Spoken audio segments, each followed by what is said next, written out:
Good afternoon and welcome back to another exciting interview here on the sidelines of the ICR Conference 2023 in Orlando. I'm Jarrett Banks, editor at large here at IPO Edge, CorpGov, and Exec Edge, joined by my esteemed guest, Tridivesh Kidambi.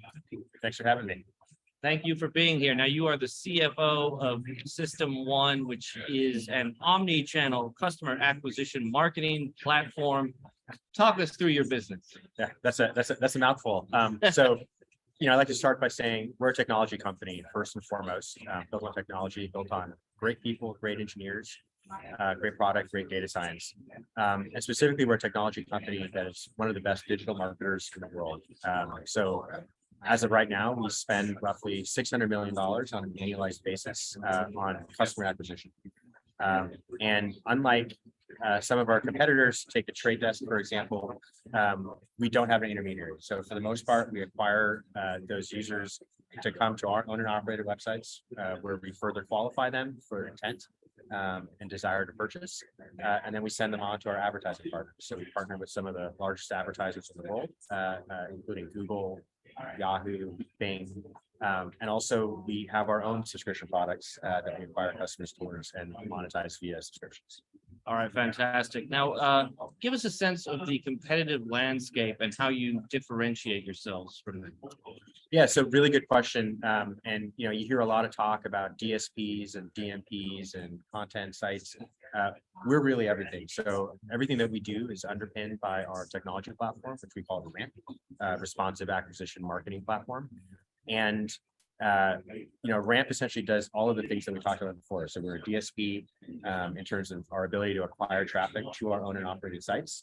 We run great websites like howstuffworks.com, MapQuest, answers.com, info.com, and then we monetize those users through our advertising partnerships. And as I mentioned before, that's something that a lot of folks in this world don't do. They're generally on either one side of the equation or the other, or they're in a specific vertical, whereas we're omni-channel. So we're able to participate in any vertical, wherever the consumer is, wherever the traffic is, that's what we are. Okay, so two major revenue models here, subscription as well as advertising. Yep. Talk us through the current breakout and how this is going to shake out over the next few years. Sure. So right now our revenue split is roughly 80% advertising, 20% subscription. We actually tend to focus on gross profit, which is primarily revenue less what we spend to acquire those customers. That split's closer to 70% advertising, 30% gross profit. But the interesting thing is actually on an operating contribution perspective, so profitability is closer to about 60-40, 60% advertising, 40% subscription. Over the next 5 years, we really think that trend is going to continue, where subscription is going to be a bigger part of our business.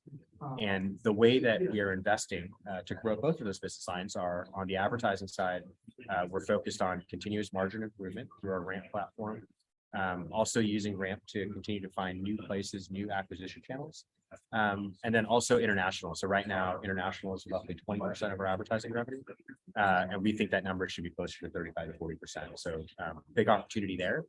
And on the subscription side, very similar. So continuing to increase our renewal rates, continuing to be a great CRM platform for our users to deliver value to them, and then also continue to launch new products. So right now we have two products that are at scale. We have an antivirus solution, and we have, ironically, an ad blocking solution as well.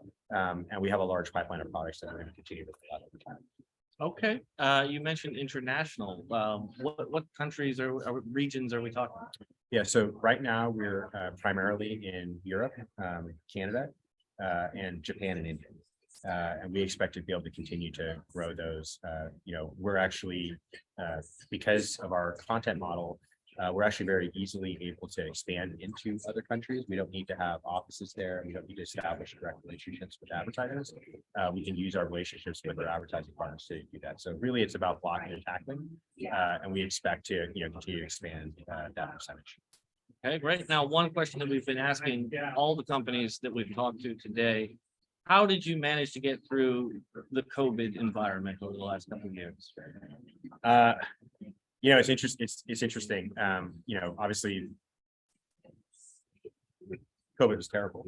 For us, the one silver lining is it was really a stress test of our model, specifically the ramp platform. So, we were able to see very quickly through our size and scale the changes in consumer behavior immediately. So if you go to March of 2020 to early April of 2020, we could see consumer demand moving around. We could see advertiser demand pulling back immediately. At the same time, when people were at home, they were continuing to shop, they were continuing to spend, and advertisers came back in the market, we saw that as well. We were able to react very quickly. So we had a small blip, I think, like everyone else in April, but we came going back in Q2 and Q3. And because of the omni-channel and omni-vertical nature of the ramp platform, we're able to adapt very quickly. All right.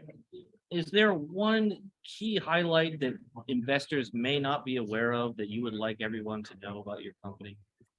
Yeah, I think I'm gonna give you two. I think the first is people or investors tend to focus on the advertising business. It's a little bit well known. It's a little bit easier to digest. But I really want people not to sleep on our subscription business. It's growing, it's predictable. It's why we bought that business. The valuations around having a predictable line of business is very attractive to us. It's also very nice strategically to fit on top of our ramp platform, so we can become our own advertiser at scale and effectively. So that's a big one. I think as we kind of continue to shift to being more of a subscription business, that'll be a very interesting dynamic for investors. The other thing I would just note is we're very closely held. So, management owns roughly 65% of the business right now, which means that we're very much aligned with investors.